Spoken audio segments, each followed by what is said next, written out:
আমার এই বাড়িতে আছে যে আছে বায়োগ্যাসের প্ল্যান আছে। বায়োগ্যাস বলেন না, বায়োগ্যাস প্ল্যান আছে। তাতে অনেক গোবর বাড়া যায়। তখন আর গরু মেলা ছিল। কুষ্টিয়ার এক ভদ্রলোক, নাম তার রাসেল। এই রাসেলের এই সারের সঙ্গে ওনার যথেষ্ট পরিচিত, অভিজ্ঞতা তার। কোনো একদিন আমাকে বলছে, আঙ্কেল আপনার তো বলে বায়োগ্যাস আছে, তো এই বায়োগ্যাসের গোবরগুলো তৈরি করলে কী করেন? কোনো ফেলা দিই, ও পড়ে থাকে। বলছে আমাকে কোনো দিলে হয় না, কিছু পয়সা দিতাম আপনাকে। হ্যাঁ নিলাম, সমস্যা নেই।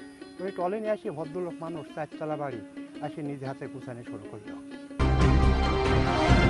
গরুর গোবর, মুরগির বিষটা, ব্রয়লারের, হ্যাঁ খড়কুটো, আচ্ছা টাইকো পাউডার, হ্যাঁ এগুলো সব একসঙ্গে করি। হ্যাঁ আমরা খামাল দিয়ে রাখি দিই, একসাথে করেন? একসাথে করি। যেমন এটা কাঁচা গোবর, এটা হ্যাঁ, এটা যখন খামাল দেবো ফের, তখন ওইগুলো সব এক জায়গায় করবো। এগুলো সব এক জায়গায় করা আছে।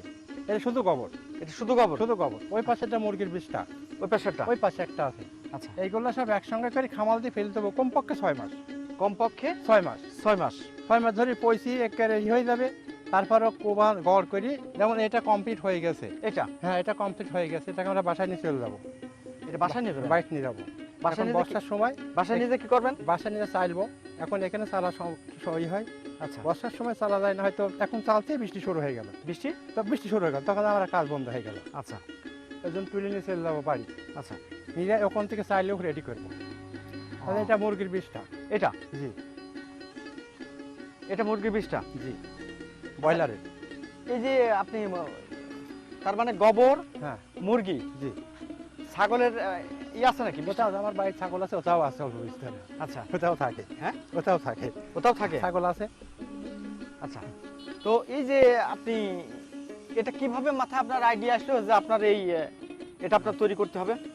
আমি হচ্ছে কলেজে চাকরি করতাম। আপনি? জি, মাহমুদা চৌধুরী কলেজে 4th শ্রেণী কর্মচারী ছিলাম।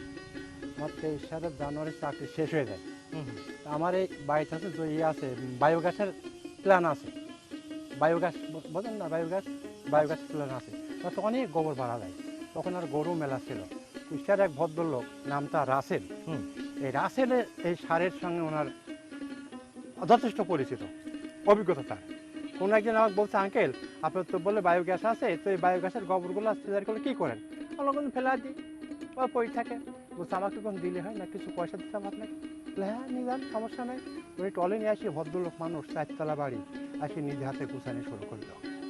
আমি দেখছি, আমি আশ্চর্য হলাম যে এই লোক 4 তলা বাড়ি, সে যদি এই গোবর গোছাই সার তৈরি করতে পারে, তাহলে একটা সাধারণ মানুষ পারবে না কেন?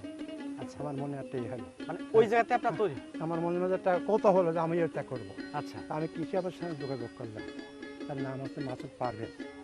এনে আমাকে বললো, চাচা আপনি করেন, আমরা আপনার সহযোগিতা করবো, যতটুকু পারি করবো, যত সহযোগিতা আমাকে সে করে। কিন্তু তা আমি সেই থেকে প্রথমে ছোট্ট করে করলাম বাড়িতে, তারপর আস্তে আস্তে এখন এই জমিটা আমার নিজের না, দিয়েছি। এই যে পুরাটা এটা কতটুকু জায়গা হবে? এটা এখানে প্রায় 1 বিঘের একটু বেশি জায়গা। মানে পুরাটাই আপনি এই যে জৈব সারের জন্যই আপনি করেছেন? আমি নিয়েছি, কিন্তু সব জায়গায় সারের কাজে লাগে না। এখানে একবার মূল্য বুনছিলাম, একবার মসুর বুনছিলাম। আচ্ছা, আর পরেই থাকে আবার সব করতে একটা অসুস্থ মানুষ আমি। তারপর আপনি যে গল্পটার কথা বললেন, এটা আজ থেকে কতদিন? 23 সালে জানুয়ারি চাকরি শেষ হয়েছে, ওই সময় থেকে শুরু আমার। তারপর 23, 24, 25, 26 তারও আগে থেকে করতাম বাড়ি, 3 বছর বলা যায় আর কি। তার আগে করতাম সেটা বাড়ি। এখন কথা হলো যে এই যে 3 বছর ধরে বেশিই বলা যাচ্ছে আপনার কথা অনুযায়ী, এই যে জৈব সার যে আপনি ওই জাত আপনি শুরুটা করলেন আর কি, তো এটা তো নিশ্চয়ই আপনি বাজারজাত করছেন, মানে বিক্রয় করছেন? তো বিক্রি করি। আচ্ছা, বিক্রয় করতে গেলে মোট কথা মানে কারা এগুলো আর কি এগুলো অফিস থেকে বেশি নেয়। অফিস যারা আমাকে সহযোগিতা করেন তারাই বেশি নেয়, তারাই বেশি নেয়। আর হচ্ছে এলাকায় যারা সবজি আবাদ করে, হ্যাঁ হ্যাঁ, একটু পরিচিত হয়ে গেছে, তাদের মাধ্যম দিয়ে অমুক জায়গায় জৈব সার পাওয়া যায়। আচ্ছা, বুঝছেন? হ্যাঁ হ্যাঁ, যাই দেখেন, সারটা দেখে শুনি ভালো সার হয়তো হতে পারে, নিজের কাজে লাগবে, তাতে মেয়ের ঈদ পর্যন্ত সার খরচি কোনদিন লোক নিয়ে যায়। কুষ্টিয়ার থেকেও আসে সার নিতে, বাসাবাড়ির লোক আসে সার নিতে। কোন একদিন এক ভদ্র লোক রাত্রের বেলায় সন্ধ্যাবেলায় এসে আমার খোঁজ করছে, কি ব্যাপার চাচা আপনার নাম জব্বার মুন্সি, আমরা সার নেব। সার এখন রাত্রের বেলায় আমরা কুষ্টিয়া হসপিটালের ডাক্তার প্রাইভেট নিয়ে আসে। আমি সে সার দিলাম, বলে চাচা একটু মাটি দেন, আমার এখন মাটি পাওয়া যায় না। আবার নিয়ে এসে এখান থেকে মাটি বস্তা বুঝে দিলাম, সে ভদ্রলোক নিয়ে গেল। উনি কি করবে? ওই গাছের ছাদ বাগানে দেবে, সব গাছ বাগানে। আচ্ছা আচ্ছা, আচ্ছা, তো মোট কথা এই কাজ করে কি আপনি তাতে বেশি তো ফল কি পাচ্ছেন নাকি? আমি টিকে আছি এর উপরে, এখন শেষ বয়সে। আচ্ছা, শেষ বয়সে আমি এর উপরে টিকে আছি। মানে আগের মতন তো কৃষকরা তো জৈব সার যেমন ব্যবহার করে না, এখন আর করে না। আগে ধরেন জৈব সার প্রত্যেকটা চাষের বাড়ির গোবরের সার রেডি হইতো, থাকতো। এখন সেই জিনিসটা আর নাই। এখন প্রত্যেকেই সার হচ্ছে এই করে লাঠি বানায় জ্বালানি হিসেবে ব্যবহার করে প্রত্যেকে। আর সেই চাষি তো নয়, এখন চাষি হয়ে গেছে ক্ষুদ্র চাষি, 1 বিঘে 2 বিঘে নিয়ে লিজ বীজ নিয়ে আবাদ করে, ধান নাগায়, তামাক নাগায়, কিন্তু তারা এই জৈব সার আর ব্যবহার করে না। চাই না, রাসায়নিক সার দিয়ে, সবই রাসায়নিক সার। রাসায়নিক সার দিয়ে তারা তাৎক্ষণিকভাবে আবাদ করে নিয়ে চলে যেতে চাই। কিন্তু সরকার চাচ্ছে যে না, তোমরা ওই জমিতে জৈব সার ব্যবহার করো। হ্যাঁ, জৈব সারের সরকার অহরহ চাক দিচ্ছে সার বানানোর জন্য, কিছু দিচ্ছে, ওর উপরে ঘর তৈরি করার জন্য ব্যবস্থা করে দিচ্ছে। সার তৈরি করো, সার তৈরি করে তোমরা জমির দাও, লাভবান হও, জমির উর্বর শক্তি রক্ষা করো। আচ্ছা, বুঝছেন? কিন্তু সেটা তো হচ্ছে সেটা না। হয়তো মানে পারছে, অনেকেই করছে। কৃষকরা অতটা তো বুঝে আগ্রহ উঠতে নেই। পারছেন আর কি। জি। মানে এখন সব রেডিমেড কৃষক হয়ে গেছে আর মানে কিনে নিবে, সারটা সারা কিনে রাসায়নিক সারটা বেশি তারা বেশি আর কি বেশি ব্যবহার করছে। করছে। কিন্তু এই যে জৈব সারের প্রতি যে মাটির যে উর্বরতা শক্তি বাড়ায়, হ্যাঁ, মানে ফসলের যে গুণগত মানটা ভালো হয়, হ্যাঁ, হ্যাঁ। এটা তো কৃষকরা এরা হয়তো বুঝলেও চাষে কিনে খাবো, চিনি খাবো, আচ্ছা। গোবরের সার কিনবো কেন? তা আপনার উদ্দেশ্যটা কি মোটামুটি কৃষককে এই লাভবান করার জন্য আহ্বান যে মোটামুটি যে তারা কীটনাশক পরিহার করে আর কি জৈব সার ব্যবহার করো। শুধু আমারটা কিনেই না, হুম। আমি এমন পরামর্শ দিই, আপনার বাড়িতে এইভাবে সার তৈরি করেন, আপনার কেনা লাগবে না, আমার কাছে আশা লাগবে আশা লাগবে না। যেহেতু আপনার বাড়ির দুটো গোবর আছে, গোবরের যে লাঠি দিয়ে বানান, কিন্তু সাইড দুটি যেগুলো হয় একটা জায়গায় রেখে দেন, দেখবেন 6 মাস পরে ওইটাই সার হয়ে যাবে। আচ্ছা, আচ্ছা, আপনার আমার কাছে 1 বছর সার জন্য আসা লাগবে। আচ্ছা। বুঝছেন? তার মানে আপনার এই যে প্রায় যে জমিটা আপনি দেখাচ্ছেন যে এটা 1 বিঘা না? প্রায় 1 বিঘা একটু বেশি আছে। আচ্ছা। তবে আমি এইটুকুর ভিতরে এটা তো পুরাটা গোবর। গোবর, এটা গোবর আছে, মুরগির বিষটা আছে, খড়কুটো আছে, টাইকো পাউডার আছে, সবগুলোর মধ্যে দেওয়া আছে, ও দিয়েই রাখছেন আপনি? দিয়ে রাখেছি।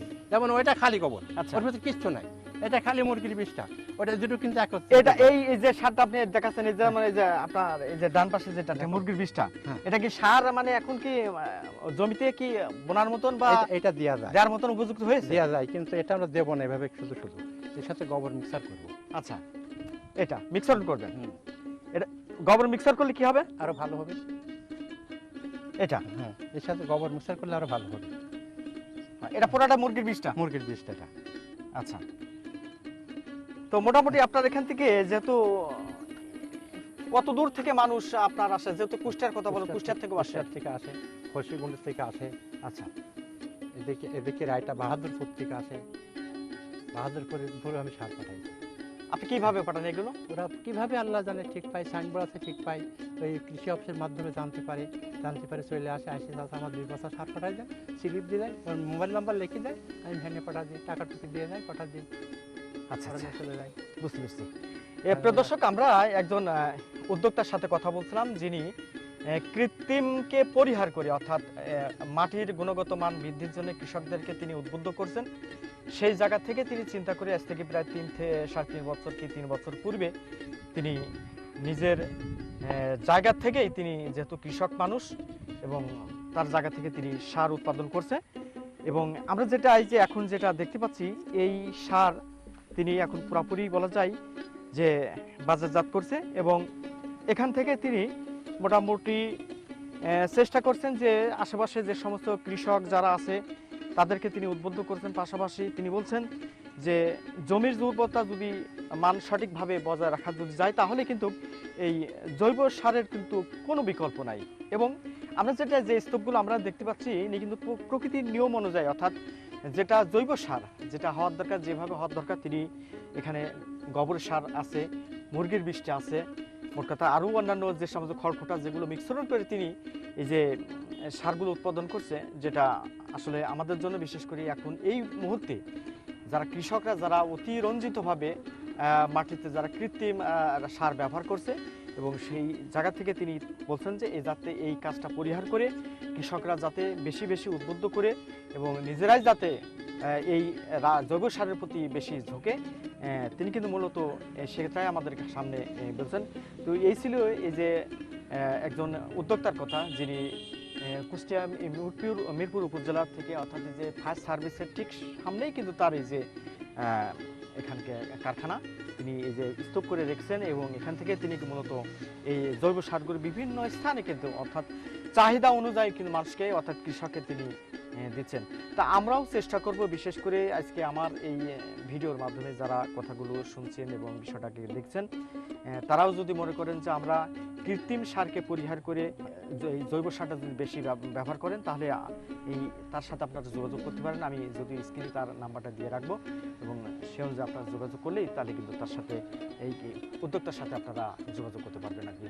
তো এই ছিল একজন কৃষক, তিনি কৃষক থেকে তিনি উদ্যোক্তা হয়েছেন এবং এই যে জৈব সার যে তিনি তৈরি করছেন, উৎপাদন করছেন, তো তার কথা এতক্ষণ ধরে আপনাদের সামনে আমি সরাসরি তুলে ধরার জন্য আমি চেষ্টা করলাম।